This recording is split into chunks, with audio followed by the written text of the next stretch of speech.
everybody. Welcome into another edition of Talking Fitchburg on this Wednesday, December 2nd, 2020. Jeremy Crosby here. Hope you had a wonderful day. Glad you're tuning in with us tonight here on Talking Fitchburg. We've got a jam-packed show for you as we work through this midweek, and we'll get you the latest headlines in just a minute. We're going to take a look back. I want to make sure you got shopping safety tips as you continue to do your shopping. I want to make sure that you have considered all the safety tips from our Better Business Bureau insider, Tiffany. She'll be here to help us dive through that. And then as we wrap up this month, want to take a look back as a significant project that we've talked about for so many years on this show.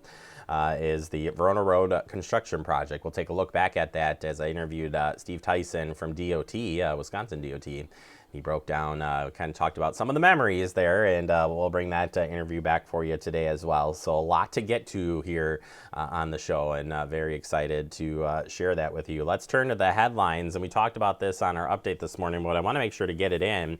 There's a cookie exchange drive-by in the spirit of giving. This Fitchburg Senior Center December drive-by event is a cookie exchange. Come by the Fitchburg Senior Center on Wednesday, December 9th from 1 to 2 p.m. with your donation for our local food or personal essentials pantry. In exchange, you will receive delicious holiday cookie from Lane's Bakery. Yeah, this is awesome, and hope to see you out there. We'd like to thank the Fitchburg Senior Center friends for supporting this and all of our drive-by events this year. Yeah, they have been awesome. So if you haven't made it out to that, come on down to the Fitchburg Senior Center.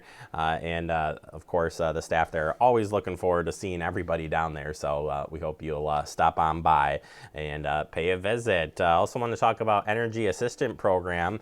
As things start to cool down here, it's a good time to be talking about there is help out there when it comes to energy assistance. Do you need help with your heating and or electricity costs for the current heating season? The Wisconsin Home Energy Assistant Program, WHEAP, provides assistance for heating costs, electric costs, and energy crisis. Your household may be eligible for the WEAP services based on a number of factors, including household size, income, and energy costs. In most cases, the energy assistance benefit is paid directly to the energy supplier.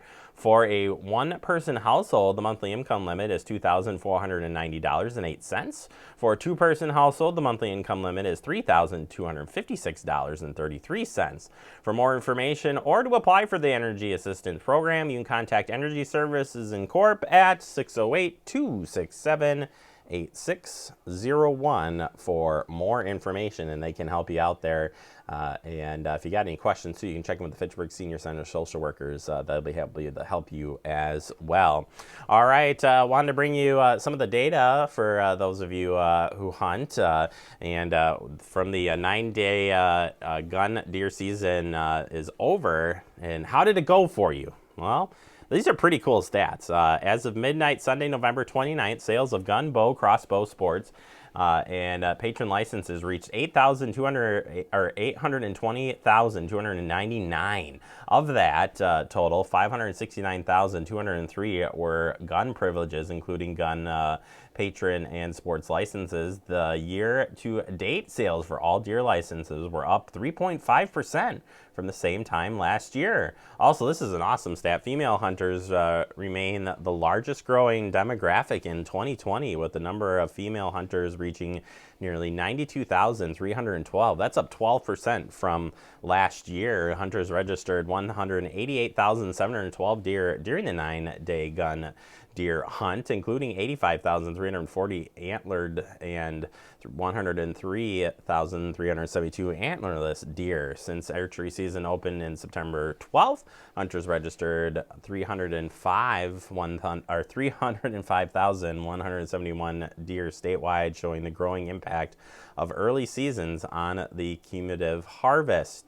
Deer harvest trends since the beginning of the archery season were above the 2019 levels, and the trend continued through the gun deer season compared to 2019. With the total 9-day deer harvest was up 15.8% statewide, with buck harvest up 12.2% and antlerless harvest up 19%. So definitely a busy year out there when it comes to the hunting And it was a nice season this year for those of you that out and hunted. All right, turning our attention to the Better Business Bureau group, we wanted to talk quickly here. I didn't get to this yesterday, and I wanted to, but we ran out of time. But just as far as when it comes to donating, and we had Giving Tuesday yesterday, but I want to make sure that you definitely consider some of these factors. Watch out for mistaken identity. When charities seek support for the same cause, their names may often be similar. So before you give, be sure you have the exact name of the charity to avoid any mistaken identity. Avoid on-spot donation decisions from unfamiliar organizations. Typically, the holidays bring higher frequency of donation requests. Don't succumb to the pressure of giving. Make sure you determine that it's a reasonable charity.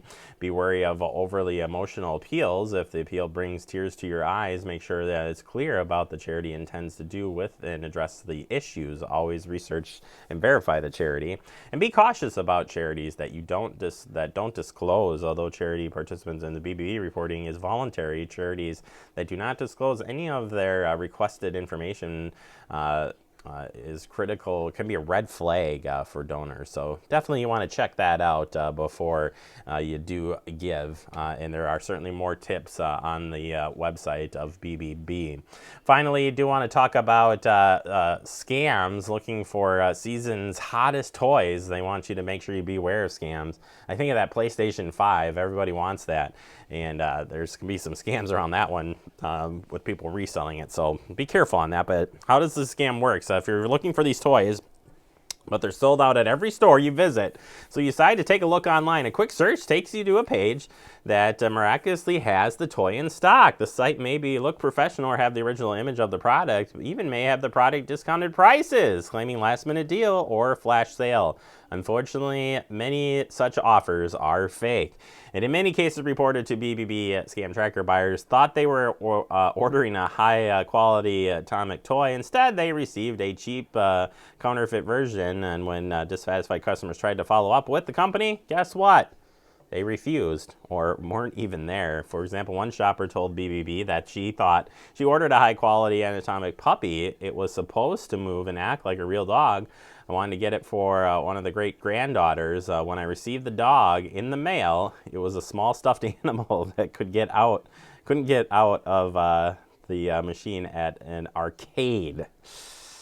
Yeah, you got to be careful with these things. So there's some tips there, and certainly just head to the BBB for more information. All right, that does it for our headlines. We'll take a quick break. Coming up next, we are talking about shopping safety with the BBB next right here on Talking Fitchburg. We're exercising at the Fitchburg Senior Center. We do aerobics, balance, strength training, posture. We want you to stay healthy and strong and exercise. Keep on being fit. Happy holidays. Ho, ho, ho. It's right around the corner. So we're all shopping and we're all looking for good deals. And more than 60% of consumers are shopping online this holiday season. So, if you're shopping in store, if you're shopping online, we have some great tips for you. Our first tip is to comparison shop. You want to shop around for the best deals? Shop online, shop in store, see who has the best deal, but really pay attention to those terms and conditions and what that deal really means. You want to look for terms like beat competitors' prices or free with purchase. All keywords that there's probably more to the story. You really have to read that fine print. If it's something is asterisked, again, there's probably more to that story. So when you comparison shop, it's not all black and white. You really want to get down to the nitty gritty and what really is that price.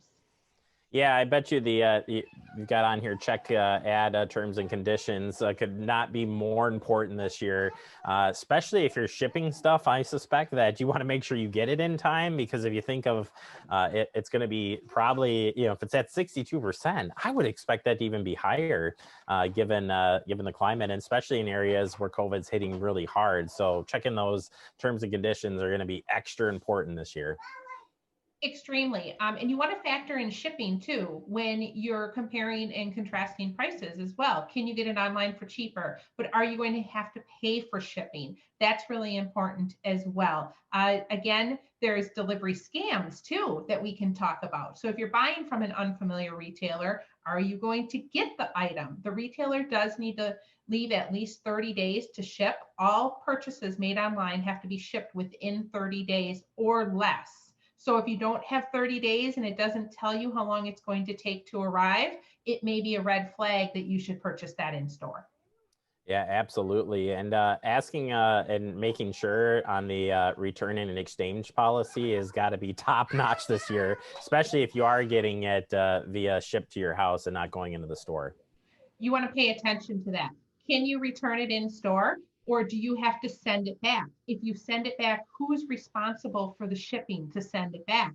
If you don't like it, if it doesn't fit, you can't return it in store, you may end up paying even more for that product because you can't turn it in or return it in store. So something to look into as you're doing your shopping this holiday season.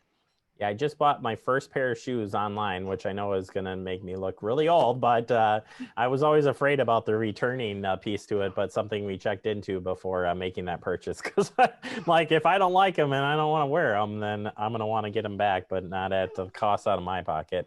Anyway, how about confirm the online purchases as secure? So making sure that you see that lock in S in the web link up on top.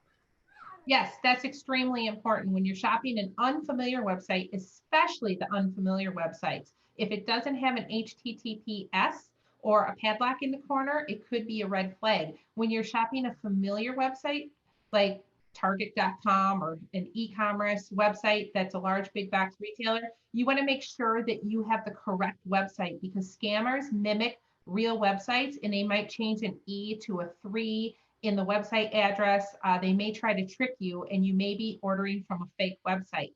Another thing is to not make any purchases off of public Wi-Fi. Always make sure that you're on a secure signal when you're making that purchase. It's okay to browse, but if you're standing in the store and you're using the store's Wi-Fi to make a purchase online somewhere else, that's probably not a really good idea. You want to wait until you get home. Definitely do some price comparison, but don't click that purchase button until you're on a more secure Wi-Fi signal. Yeah, absolutely. A great tip there. And another one that we talked about last time with our Black Friday tips is the pay by credit card and keeping that documentation. Why is it important to use a credit card versus a debit card? Always pay with a credit card when you can, especially when you're shopping online. A credit card is going to offer additional protections that a debit card does not. You're not going to be responsible for any fraudulent charges. Whereas if you use a debit card, what could happen is a scammer gets in touch with your card number, drains your account, and it takes you weeks or months to get that money back from the bank, if you can even get that money back. So it's extremely important to pay with those purchases that you're making online with a credit card. Not even necessarily online, even in store is important to pay for them with a credit card, somewhere where your bank card can't get hacked. Absolutely. And talking about thieves and and shipping, you kind of mentioned a little bit before, but as we're trying to watch all of these things come in and making sure that the tracking information is right. We know there's a lot of scams when it comes to tracking information, delivery scams. How do we stay safe as we're trying to keep up with everything that's coming to our homes? Delivery scams can take several different forms. The first form that we've heard about over and over again are porch pirates. You want to make sure that when your packages are delivered, that they're delivered securely. That might mean signing for it. Sometimes there's an additional fee to send the product with a signature required upon delivery. If you're not going to be home and you know the package is coming, maybe have a neighbor come on over that you can trust to pull the package off your porch. Don't let it sit outside. The second form that's happening are text message and email scams saying that the shipper is trying to deliver this package to you, but they're having shipping problems and they want you to click on a link and update your delivery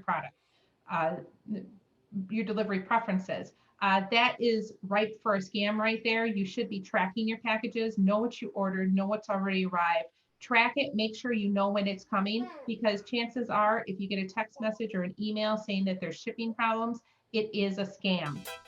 Keep that in the back of your head that they're out there, they're prevalent. Scammers know that this holiday season is going to be unlike any other. Home fire drills give your family a plan of action. In a home fire, you may have less than 2 minutes to get out. So when you drill, show everyone 2 ways out of the house, pick a safe meeting spot, and get there in under 2 minutes. Then practice home fire drills at least twice a year.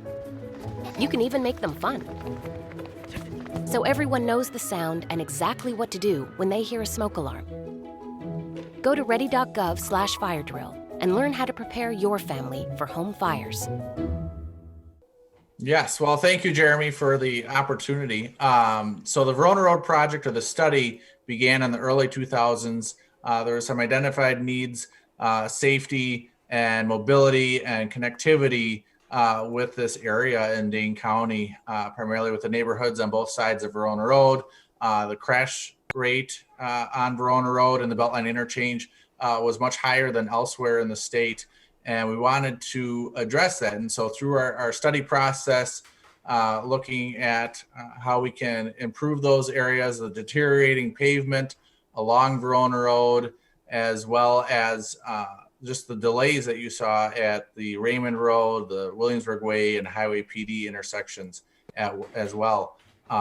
So looking at that, and then in 2011, the Transportation Projects Commission enumerated the Verona Road project, essentially giving the green light to move forward with design plans and eventually construction on this project. And so starting in 2011, 2012, working on the design, the community outreach, and of course, as we all know, in 2013, we started with the Seminole Highway Bridge replacement over the Madison Beltline, and then shifted over to Verona Road in 2014, working on the Beltline expansion between Seminole Highway and Whitney Way, the single point interchange at the Beltline and Verona Road interchange, the Chug Handle intersection underneath Verona Road to handle the frontage road movements, and then of course working our way south in Fitchburg in 2016. So really a lot of great coordination from starting in the study in the early 2000s until this year. We've had over 500 meetings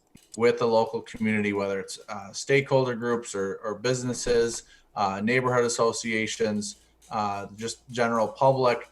So those 500 meetings are crucial to helping us move forward with this project and having that coordination or collaboration with the community. And certainly it's something that we look at this project as a great success story, but I believe the local community also can look at this truly as a way to move forward and get involved in transportation projects.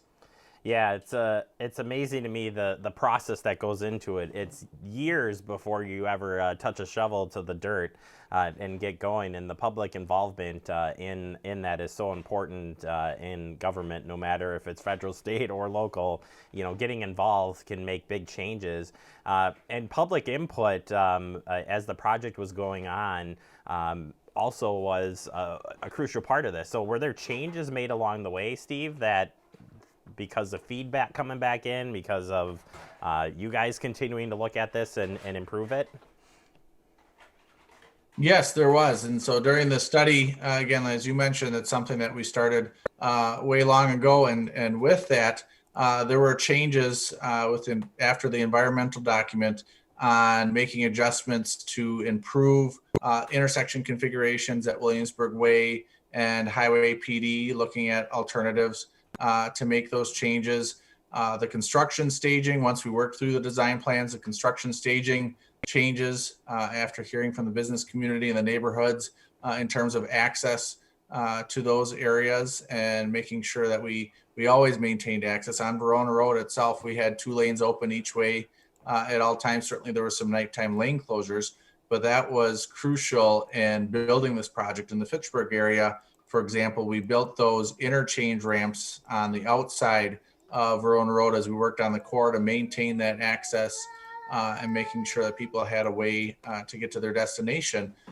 But really the work and the changes, and again, the collaboration and involvement I keep going back to with the community was really important, because they helped us and sort of steer how this construction project was going to be laid out and what made the most sense for their events or anything else going on, and make sure that access was maintained throughout the entire project.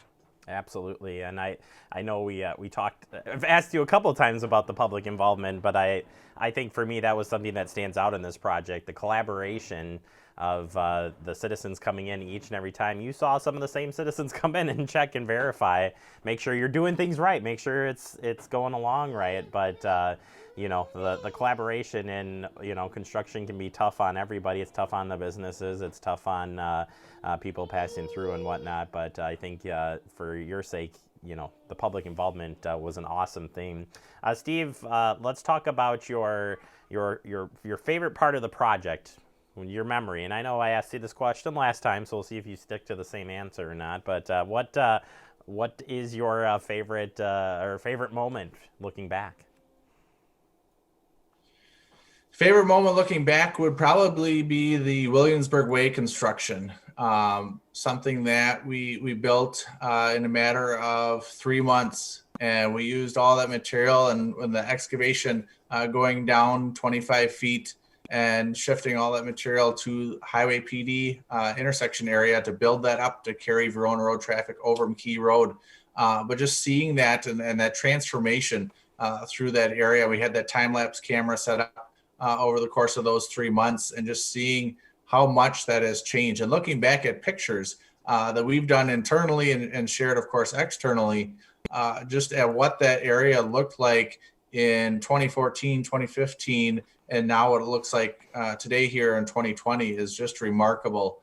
And it's certainly a fun project to work on. The coordination with the local community, certainly Fact TV has been instrumental in sharing the updates and getting the word out about the project. But really having that fun communication and dialogue and discussion over the years about the Verona Road project, and any questions that do come in, and sharing the fun photos and videos on Facebook. Yeah, I can remember standing at the top of Williamsburg Way Bridge with you. We were doing an update in the fall before coming back next year to do the Williamsburg Way stuff, and remember sitting there thinking, you're nuts that you're going to take all this dirt and move it from one space to the other.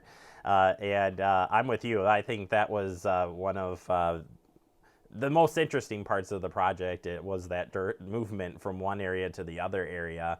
I didn't know going into this that the final stoplights were going to be Raymond Road, so you can make it all the way to Iowa uninterrupted, which is just incredible too. And I always thought that was an interesting fact that came out of it. Steve, how about the coordination of all the different contractors? There were a lot of men and women that put a lot of hours into this project. So tell us a little bit about the coordination of all these different contractors working out there.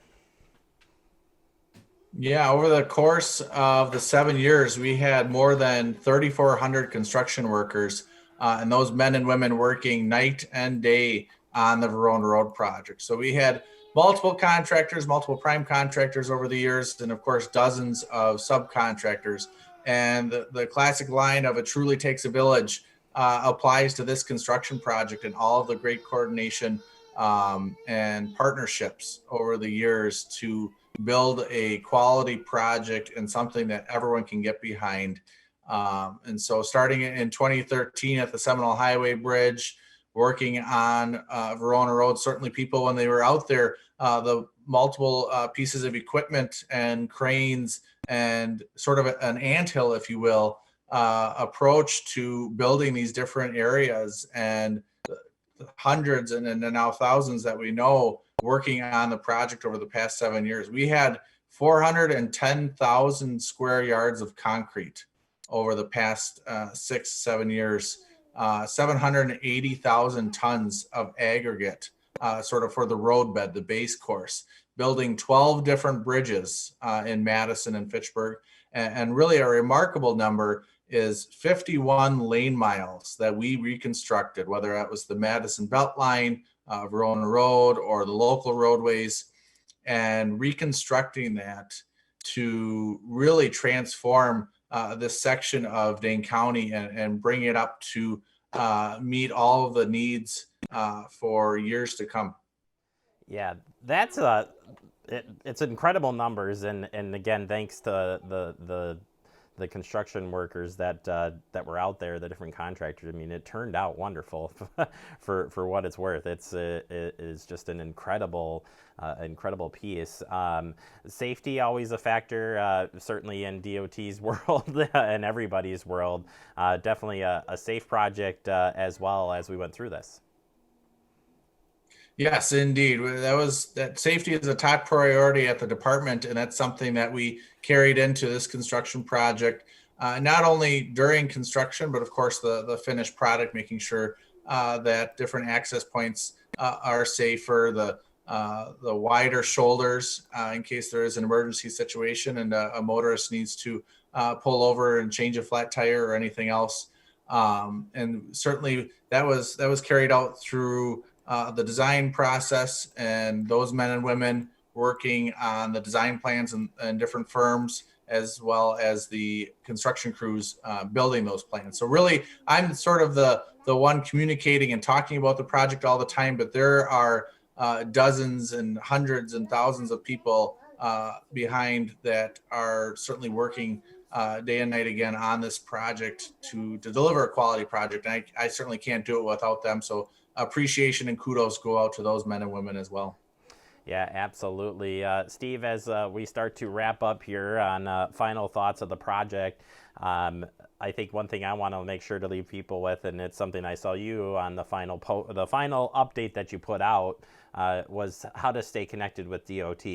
You're always going to have projects going on. You're always going to be out there working. I know you're part of the interstate project now, and or have been, and we know there's a lot of work going out there, but this shouldn't be the ending point to stay up to date with what's happening with DOT and projects. So how can people stay in touch with what you guys have coming up?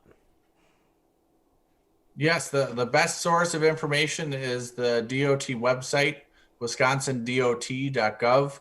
On there is a plethora of information, not only DMV, State Patrol related, but also for construction projects in Southwest Wisconsin, but elsewhere in the state. So going to wisconsindot.gov, social media platforms, whether it's Twitter, Facebook, YouTube, LinkedIn, are all great sources of information. Just search on each of those platforms for Wisconsin DOT and stay connected, stay engaged on what's coming. Certainly many more things in the Dane County area as we look toward making improvements to Highway 14 between Oregon and the Beltline, working on the Beltline itself, the Beltline interchange with I-3990, and again, many other projects to come in the years ahead. So certainly stay connected, stay engaged.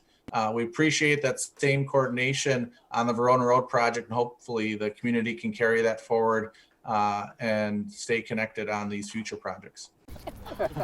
Maria, so how's work? It was fourth period biology. Our students just weren't getting how easily viruses spread. So Miss Bell and I had them role play a zombie virus outbreak. By the time they had all learned the lesson, all the living were dead. Hey, how's your job going? That big sales meeting I planned? Next year, I might get to go. Cool.